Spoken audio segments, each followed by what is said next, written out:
एक आदि में परमेश्वर ने आकाश और पृथ्वी की सृष्टि की। 2 और पृथ्वी बेडौल और सुनसान पड़ी थी, और गहरे जल के ऊपर अंधियारा था, तथा परमेश्वर का आत्मा जल के ऊपर मंडलाता था।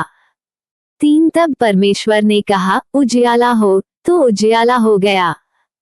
4 और परमेश्वर ने उजियाले को देखा कि अच्छा है, और परमेश्वर ने उजियाले को अंधियारे से अलग किया। 5 और परमेश्वर ने उजियाले को दिन और अंधियारे को रात कहा। तथा सांझ हुई फिर भोर हुआ। इस प्रकार पहला दिन हो गया। 6 फिर परमेश्वर ने कहा, जल के बीच एक ऐसा अंतर हो कि जल 2 भाग हो जाए। 7 तब परमेश्वर ने एक अंतर करके उसके नीचे के जल और उसके ऊपर के जल को अलग अलग किया, और वैसा ही हो गया।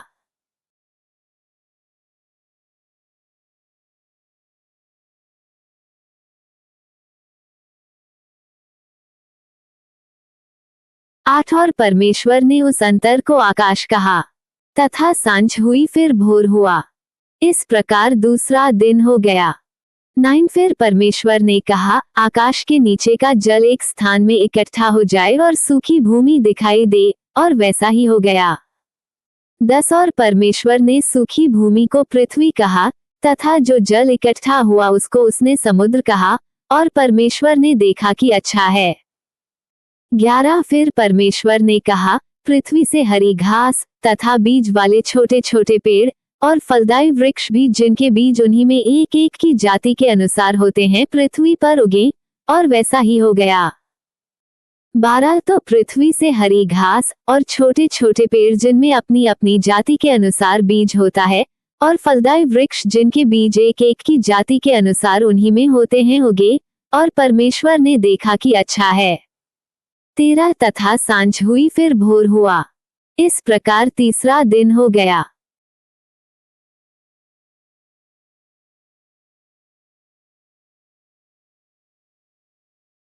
चौदह फिर परमेश्वर ने कहा, दिन को रात से अलग करने के लिए आकाश के अंतर में ज्योतियां हों, और वे चिन्हों और नियत समयों और दिनों और वर्षों के कारण हों।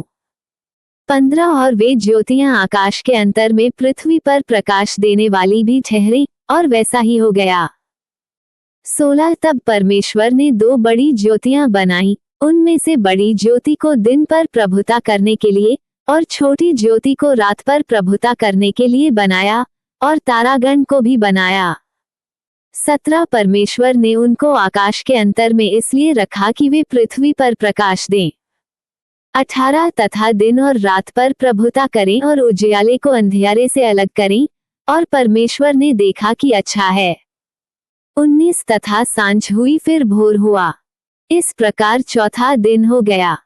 20 फिर परमेश्वर ने कहा, जल जीवित प्राणियों से बहुत ही भर जाए, और पक्षी पृथ्वी के ऊपर आकाश के अंतर में उड़ें।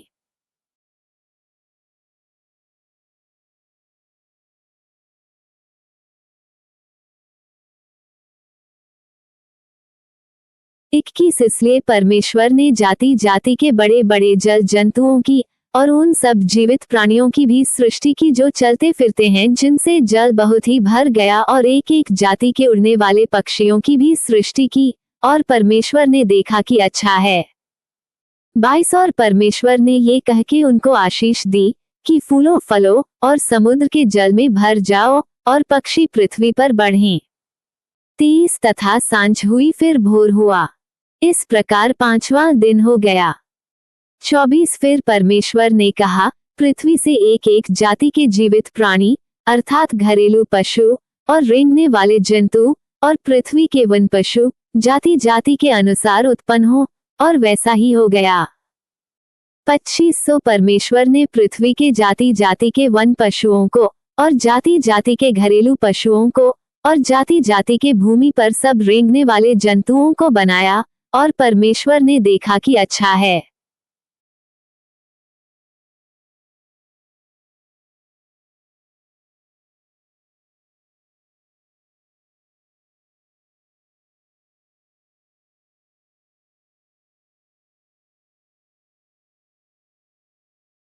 छब्बीस फिर परमेश्वर ने कहा, हम मनुष्य को अपने स्वरूप के अनुसार अपनी समानता में बनाएं, और वे समुद्र की मछलियों और आकाश के पक्षियों और घरेलू पशुओं और सारी पृथ्वी पर और सब रेंगने वाले जंतुओं पर जो पृथ्वी पर रेंगते हैं अधिकार रखें।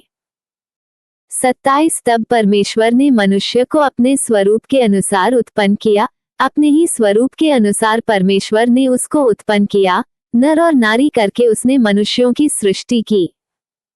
28 और परमेश्वर ने उनको आशीष दी और उनसे कहा, फूलो फलो और पृथ्वी में भर जाओ और उसको अपने वश में कर लो और समुद्र की मछलियों तथा आकाश के पक्षियों और पृथ्वी पर रेंगने वाले सब जंतुओं पर अधिकार रखो। 29 फिर परमेश्वर ने उनसे कहा, सुनो, जितने बीज वाले छोटे छोटे पेड़ सारी पृथ्वी के ऊपर हैं और जितने वृक्षों में बीज वाले फल होते हैं वे सब मैंने तुमको दिए हैं, वे तुम्हारे भोजन के लिए हैं।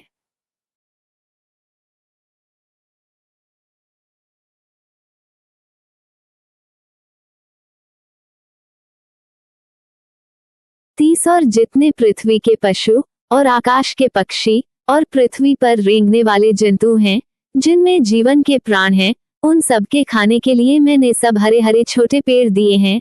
और वैसा ही हो गया। 31 तब परमेश्वर ने जो कुछ बनाया था सबको देखा तो क्या देखा कि वह बहुत ही अच्छा है।